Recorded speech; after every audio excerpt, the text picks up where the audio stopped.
भोलेनाथ जो चिदानंद रूपम शिवोहम शिवोहम, जो भाव से अर्पित करो वही स्वीकार करें। अरे दक्ष प्रजापति ने तो भोलेनाथ जी को गालियां समर्पित की, तो भोलेनाथ जी ने कहा कि चलो यही सही। अब मान लीजिए कोई चीज आपको दे रहा हो, ये पुष्पमाला फूल की माला मेरे हाथ में, मैं आपको दे रही हूं, आप लेना नहीं चाहो, तो ये माला किसके हाथ में रहेगी? मेरे में रहेगी। तो दक्ष गाली दे रहा है, भोलेनाथ जी ने कहा तू दे, मैं ले नहीं रहा, तो गाली किसके पास रही? जो दे रहा है उसके पास। तुम लो मत, बस वो दे पर तुम मत लो, तुम स्वीकार मत करो। सीधी सी बात। समझ में आई कि नहीं आई? हाँ, समझदार हैं आप, ऐसे ही थोड़ी है। समझदार को इशारा काफी है। देखो कितने समझदार हो।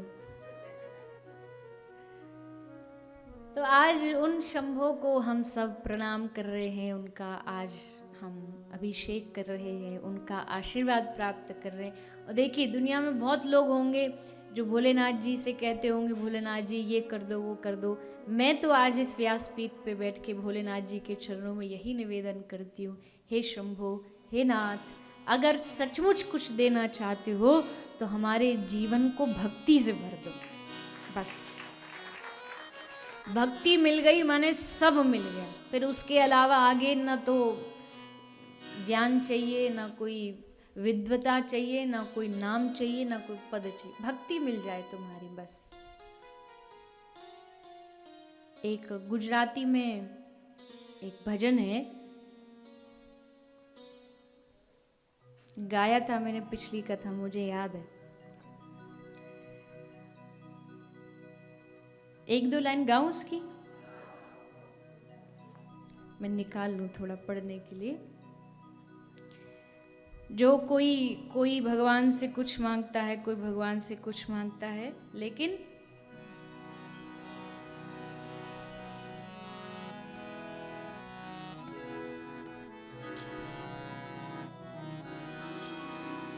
मुक्ति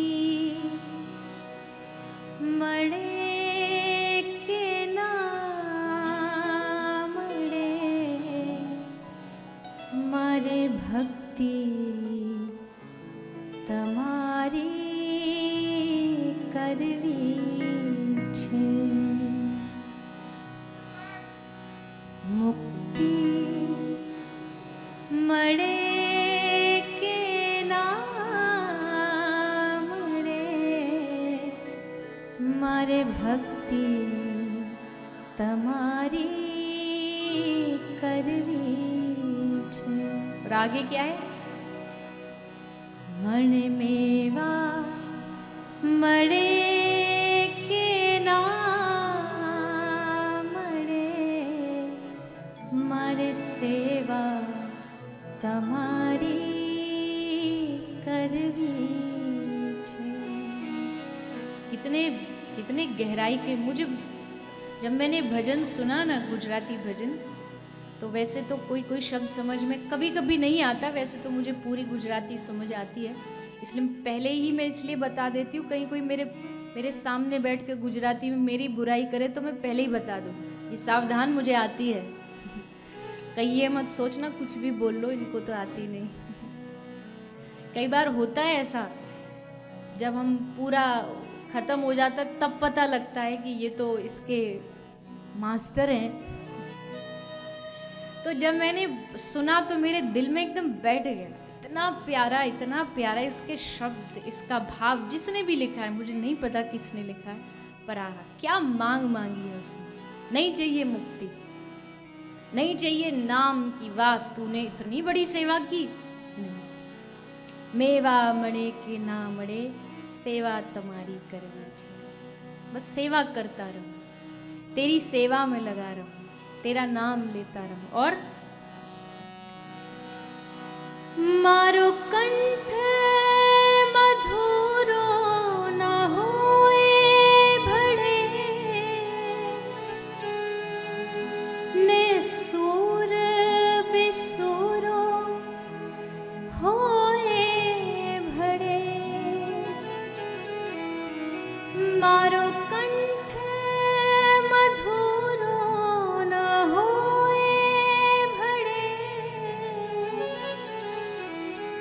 मारे सुर बिसुरो होए भड़े। शब्दों मड़े के ना मड़े,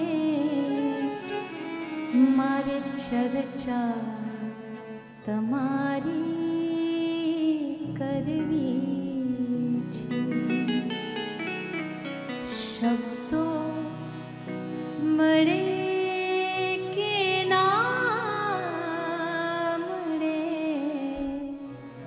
मारे चर्चा तमारी करवी छे। मुक्ति मड़े के ना मड़े, मारे भक्ति तमारी करवी छे। मणे मेवा मड़े के ना मड़े, मारे सेवा तमारी करवी छे।